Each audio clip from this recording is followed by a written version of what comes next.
We're always told that feeling exhausted is just a normal part of modern life. But what if it's not? What if you could actually be the architect of your own energy? Today, we're going to dive into the simple blueprint your hormones follow every single day and show you how to work with that natural rhythm, not against it.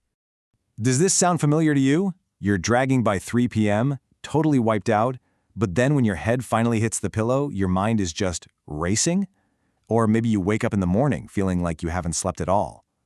Well, that feeling of being completely out of sync, that's a direct signal from your hormones. And the good news is, we can absolutely fix it. Okay, so let's get into the core concept here, your circadian rhythm. You've probably heard the term, but what is it really? It's your body's master clock. It tells literally every system when to power up and when to power down. When this conductor is on point, your hormones, the musicians in the orchestra, they all play in perfect harmony. But when the conductor is off, you get total chaos. So getting this master clock set correctly? Well, it all starts the moment you wake up. Your morning isn't just about dragging yourself out of bed. It's about sending the very first and most crucial signals to your brain to kickstart a day of incredible energy and focus. And this is the key. You have to understand this. What you do in that first hour, maybe hour and a half, after you wake up, has this ridiculously huge impact on your energy for the entire day and, believe it or not, even on your sleep that night. This little window, this is your ultimate leverage point. So, what does a powerful morning actually look like? It's surprisingly simple. It's not complicated at all. Number 1, get outside for some sunlight. 2, get your body moving a little bit. Even just a brisk walk is perfect. And 3, and I know this might be the toughest one for some of you, wait about 90 minutes before you have that first cup of coffee. Let's break down why this simple recipe is so powerful. The power of morning sunlight is it's incredible. It's not about getting a tan, it's about getting those photons of light into your eyes. It does 3 critical things. First, it triggers cortisol, your wake-up hormone, at exactly the right time. Second, it gives you a nice hit of dopamine for motivation and focus. And third, and this is so cool, it literally starts a 16-hour countdown from melatonin, your sleep hormone, making sure you'll actually be tired when it's time for bed.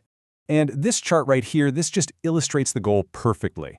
On the left, you see that optimal curve, a big, healthy spike of cortisol in the morning that makes you feel alert and ready to crush the day, which then naturally tapers off. But when it's dysregulated, flat, or even worse, spiking at night, that's when you get that awful tired but wired burnout feeling. And this isn't just about feeling tired. Long-term, this dysregulation can lead to things like chronic fatigue, weight gain, and a weaker immune system. That morning sunlight, it's your #1 tool to fix this. All right, so you've set your clock for the day, you've nailed the morning. But now, to keep that healthy hormonal momentum going, we've got to fuel the system the right way. How we move and what we eat throughout the day is all about maintaining that powerful balance we work so hard to establish first thing in the morning. Now, when it comes to exercise, you might be surprised to hear that not all movement is created equal from a hormonal standpoint. Resistance training, so lifting weights, is fantastic. It boosts hormones like testosterone and growth hormone, which are so key for lean muscle and vitality. But on the flip side, too much chronic, long-duration cardio can actually keep your stress hormone, cortisol, jacked up all the time, which works completely against your goals. And of course, nutrition is absolutely essential. This table breaks it down nicely. Focusing on protein-rich meals helps keep your blood sugar stable by managing insulin.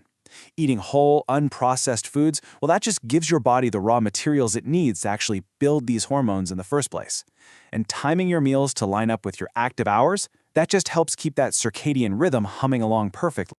Okay, we've mastered the morning, we've fueled the day, now we enter what might be the most neglected phase of all, the evening. And this isn't about just collapsing on the couch. No, it's an active process of preparing your body for deep, restorative rest. I absolutely love this quote because it is 100% true. If you want to wake up feeling amazing with the optimal cortisol spike we talked about, it all starts the night before. Think of your evening habits as a direct investment in how you're going to feel and perform the next day. So what are we up against in the evening? Think of these as modern-day hormone hijackers. The bright blue light from your phone, from your TV, eating a huge meal right before bed, checking stressful work emails. They all send a false signal to your brain that says, hey, it's still daytime. This keeps cortisol high when it should be at its absolute lowest. And the hormone we are trying to protect and nurture here is melatonin. It's often called the hormone of darkness, for a pretty obvious reason. Its production is triggered by, well, by darkness.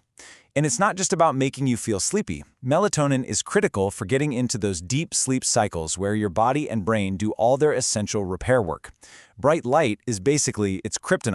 So creating a kind of buffer zone before you go to sleep is absolutely crucial. This timeline here gives you a super simple framework. Try to finish eating about 3 hours out. Dim the lights and stop any stressful work 2 hours out.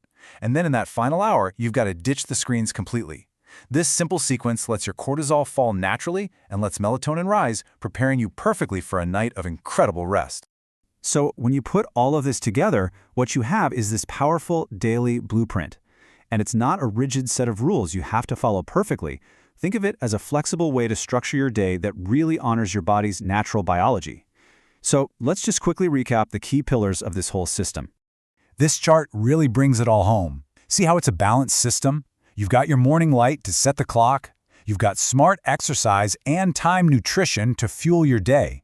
And you've got that crucial evening wind down to prepare for recovery. Each part is just as important as the others. You can't out-train a terrible night's sleep, and you can't supplement your way out of a dark morning. It all works together. And please, please remember this.